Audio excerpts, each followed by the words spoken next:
વાંકાનેર નગરપાલિકાની દબાણ હટાવો ઝુંબેશ બની વધુ તેજ, શહેરભરમાં ઠેર ઠેર દબાણો પર બુલડોઝર ફર્યા. બાબતે પ્રાપ્ત માહિતી મુજબ વાંકાનેર નગરપાલિકા દ્વારા છેલ્લા થોડા દિવસોથી શહેરભરમાં દબાણ હટાવો ઝુંબેશ શરૂ કરવામાં આવી હોય, જેમાં આજે નગરપાલિકાના ચીફ ઓફિસર ગિરીશ સરૈયા દ્વારા શહેરના મુખ્ય માર્ગો પર નગરપાલિકાની ટીમ દ્વારા બુલડોઝર સાથે ગેરકાયદેસર દબાણો દૂર કરવાની કામગીરી હાથ ધરવામાં આવી હતી. આ સાથે જ આગામી સમયમાં પણ આવી જ રીતે તમામ દબાણો દૂર કરવામાં આવશે તેવું ચીફ ઓફિસર દ્વારા જણાવાયું હતું. આજે વાંકાનેર માર્કેટ ચોક, ગ્રીન ચોક, ચાવડી ચોક, દાણાપીર ચોક, આ જે મુખ્ય રસ્તાઓ ઉપર, જાહેર રસ્તા ઉપર જે લારી, ગલ્લા અથવા ઓટલા દ્વારા જે દબાણો કરવામાં આવ્યા છે એને 2 મહિના પહેલા નગરપાલિકા દ્વારા નોટિસો પણ આપવામાં આવી હતી, જાહેર સૂચના પણ આપવામાં આવી હતી અને 4 દિવસ પહેલા પણ આની ડ્રાઈવ કરવામાં આવી હતી. છતાં ફરીથી આ થઈ ગયું હતું એટલે આજે ફરીથી અમે આ ડ્રાઈવ રૂપે લીધું છે અને લોકોને અડચણરૂપ જે પણ આવા લારી ગલ્લા હતા એ હટાવી લેવામાં આવ્યા છે અને ઘણી જગ્યાએ લોકોએ સ્વયંભૂ પણ હટાવી લીધા છે. એ સારી બાબત છે અને ભવિષ્યમાં નગરપાલિકા દ્વારા જે આ હોકર ઝોન પણ બનાવવામાં આવશે અને આવા જે લોકો છે એને એવી જગ્યાઓ જ્યાં ટ્રાફિકને અડચણરૂપ ન હોય ત્યાં બેસવા માટે પણ વ્યવસ્થા કરવામાં આવશે.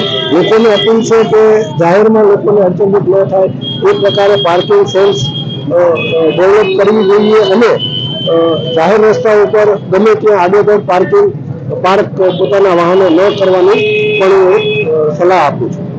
મોટો સવાલ છે કે તમે નોટિસ પછી 2 મહિના પછી કામગીરી કરવામાં આવી.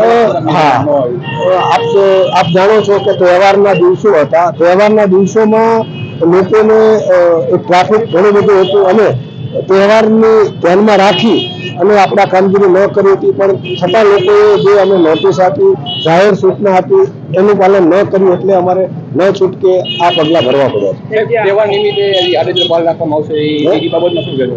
તહેવાર નિમિત્તે આડેધડ પાલ રાખવામાં આવશે, તમે કીધું તહેવારે ના, હવે તો એક નીતિ બની રહી છે. આ જાહેર રસ્તાઓ ઉપર નગરપાલિકાની મંજૂરી વગર હવે પછી કોઈ પણ ઉભો રહેશે એની વિરુદ્ધ કાયદેસરની નગરપાલિકા અધિનિયમ મુજબ કાર્યવાહી કરવામાં આવશે. જે પાર્કિંગનો પ્રશ્ન છે વાંકાનેરનો, વાંકાનેર નગરપાલિકા સંચાલિત હજી સુધી એક પાર્કિંગ નથી. નગરપાલિકા દ્વારા હાલમાં 2 જગ્યાએ નવા પાર્કિંગ માટે યુડીપી યોજનામાં મંજૂર કરવામાં આવ્યા છે અને જ્યાં જ્યાં પણ એવી જગ્યાઓ છે એને આઈડેન્ટિફાઈ કરી અને પોલીસ અને નગરપાલિકાના સંયુક્ત પ્રયાસથી 5 એવી જગ્યાઓ અમે ડેવલપ કરી છે અને ભવિષ્યમાં એ રિક્ષા સ્ટેન્ડ તેમજ નગરપાલિકાના જે જગ્યાઓ છે એ પાર્કિંગ જગ્યા ડેવલપ કરવા માટે અમે કરી અને લોકોને ત્યાં પાર્ક પોતાના વાહનો કરવા માટેની પણ સૂચનાઓ ભવિષ્યમાં આપવામાં આવશે. એમાં ઘણા લાંબા સમયથી પાર્કિંગની સમસ્યા છે, મોટા વાહનો જેના કારણે ટ્રાફિક જામ થઈ છે.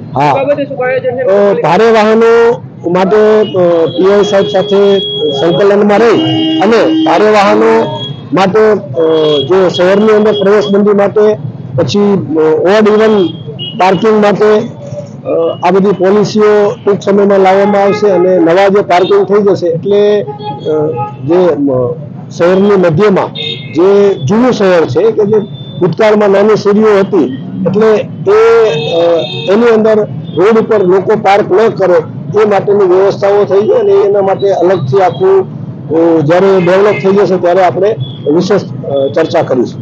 જે નગરપાલિકા દ્વારા અગાઉ પણ આવી ઓડ ઇવન ને પાર્કિંગ ને દબાણ હટાવવાની કામગીરી કરી જે સફળ નહીં, તો આ કામગીરી વિશે આપનું શું કહેવું છે? આ બાબતમાં લોકોને પણ સહકારની જરૂરિયાત હોય છે. ફક્ત કોઈ તંત્ર ની જવાબદારી નથી, લોકોની પણ એટલી જ જવાબદારી છે. તંત્રને બીજા પણ કાર્યો હોય છે લોકો માટેના. આ કાર્યો માટે દરરોજ એ કરે તો લોકોના જે બીજા કાર્યો છે એ ઠપ થઈ જતા હોય છે અને એટલા માટે લોકોએ પણ પોતાની જવાબદારી સમજી અને તંત્રને સહકાર આપવો જોઈએ.